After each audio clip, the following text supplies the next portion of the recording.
A NAND gate is a universal logic gate, with its output only low when both input to all inputs are high.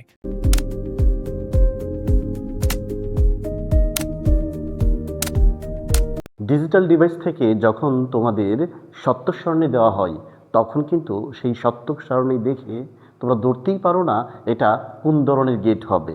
আজকে আমরা কিন্তু সেই সমস্যার সমাধান করব।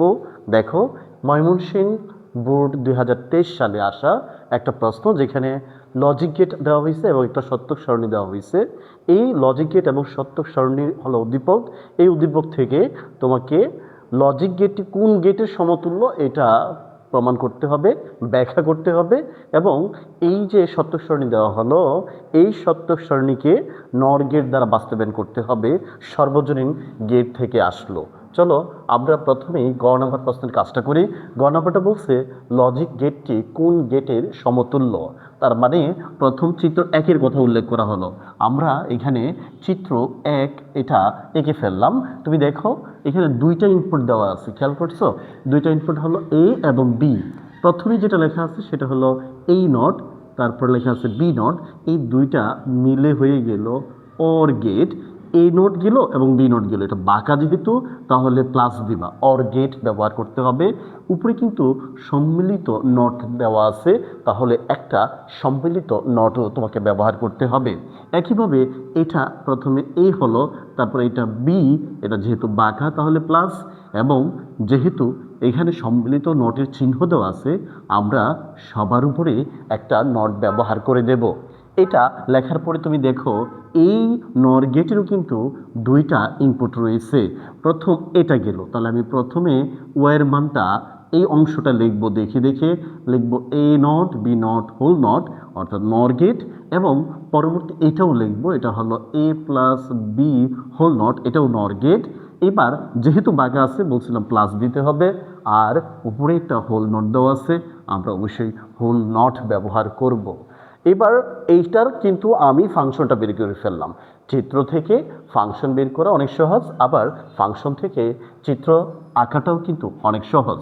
আমরা প্রথমে চিত্রটা অবশ্যই আঁকবো উত্তর করার সময়, সেখান থেকে ফাংশন নির্ণয় করলাম। তাহলে ফাংশনটা দাঁড়ালো এ নট বি নট নর প্লাস এ বি নর এবং টোটাল নর। আমরা নর গেট এটা ব্যবস্থা করলাম, কিন্তু বলছে লজিক গেটটি কোন গেটের সমতুল্য। এখন এটা দেখে কিন্তু বোঝার উপায় নেই এটা কোন গেটের সমতুল্য হবে। আমি এটা তখনই বুঝতে পারবো যে এটা কোন গেটের সমতুল্য যখন এটার সরলীকরণ করা হবে, এটার সরল করা হবে। চলো এটা সরলীকরণ করি।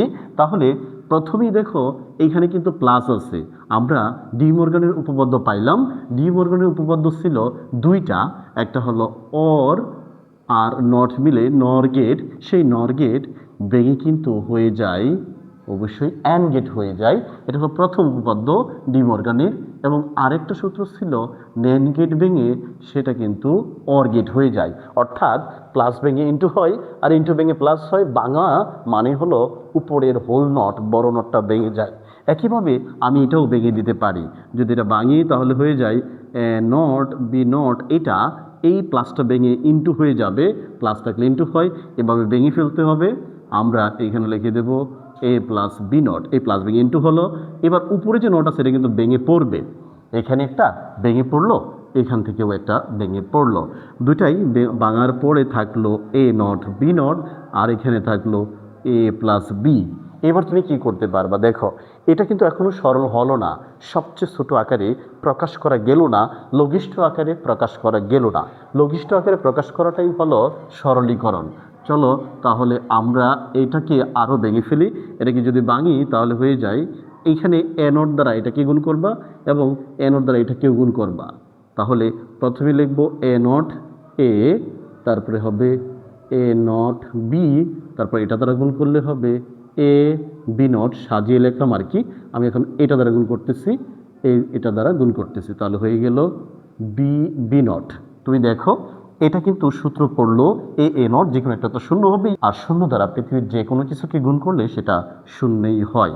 তাহলে দাঁড়াবে A not B A B not, আর এটাও তো শূন্যই হবে।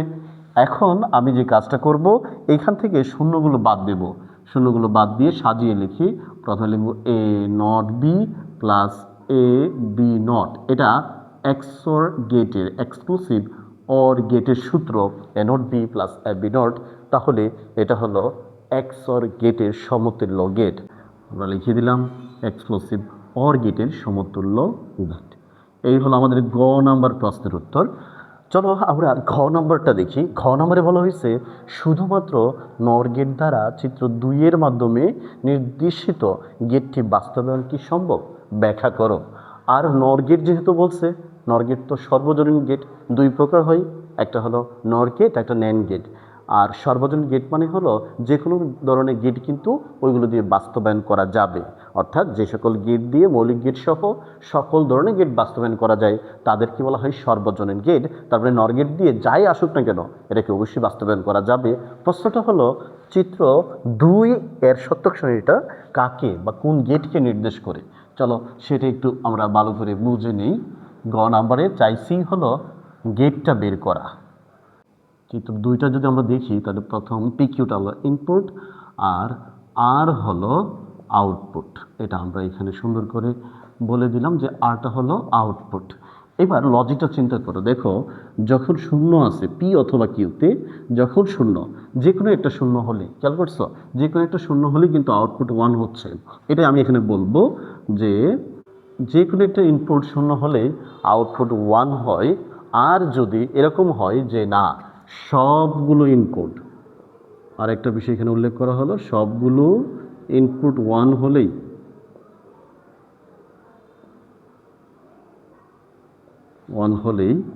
আউটপুট কি হয় শূন্য হয়, আউটপুট শূন্য হয়। এখন এই শর্তটা কে মানে এটা তোমাকে বুঝতে হবে, ঠিক আছে। আমরা যখন সত্যক সারণী থেকে কোন গেটকে নির্দেশ করে এটা যাচাই করব তখন প্রাথমিকভাবে তোমাকে অবশ্যই 3টা বিষয় ভালো করে জানতে হবে। একটা হলো অর গেট প্লাসের জন্য, এটাকে আমরা অর গেট বলতেছি। তারপর এটা হলো এন্ড গেট ইন্টুর জন্য, আরেকটা হলো এক্সক্লুসিভ অর গেট। অর গেটের জন্য 1 হলেই সেটা 1 হয়, 1 হলেই 1 হয়। আর এন্ড গেটের 0 হলেই 0 হয়।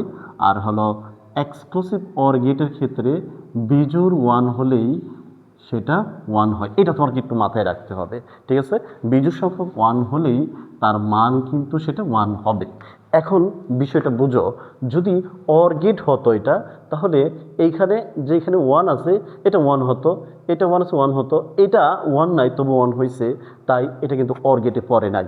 এটা কি এন্ড গেটে আছে বলো? 0 হলে 0 হয়, এটা তো হয়ই নাই, 0 হলে তো 0 হয় নাই, 1 লেখা আছে, তার মানে এটা এন্ড গেট না, এটা কি এক্সক্লুসিভ অর গেট। যদি বিজোড় সংখ্যক 1, এটা আছে 1, ঠিক আছে, এটা 1, কিন্তু এটা তো জোড় সংখ্যক 1 আছে, তো এখানে তো 0 হবে। আর এখানে তো 1ই নেই, তবু 1 কেন হবে? তার মানে এটা এক্সক্লুসিভ অর গেটও না। এই 3টা চিন্তা করার পরে বাকিটা কাজ করবা। এবার তুমি এটাকে উল্টায় বলবা, অরের উল্টা হলো নর। হ্যাঁ, নর যুক্ত করলেই সেটা নর হয়ে যাবে। তখন বলবো 1 হলেই 0। দেখো 1 হলেই কি 0 লিখছে? না, লেখে নাই, তাহলে এটা নর না। নেন চিন্তা করো, 0 হলেই 1, 0 হলেই 1, 0 হলেই 1, 0 হলেই 1, কেবলমাত্র সকলগুলো 1 হলেই 0। তার মানে এটা নেন গেটকে নির্দেশ করছে। আমি কি বলবো তাহলে? এটা হলো নেন গেটের চিত্র, ঠিক আছে, চিত্র 2 এর মাধ্যমে নির্দেশিত গেটটি। তাহলে চিত্র 2 হলো ন্যান্ড গেট, লিখে দিলাম। তো এইটা হলো একটা ন্যান্ড গেট। আমরা তাহলে এখানে উল্লেখ করে দিই, যেহেতু ন্যান্ড গেট তাহলে আমরা লিখব আউটপুট আর equal to input P Q NAND. এটা হলো ন্যান্ড গেটের চিত্র।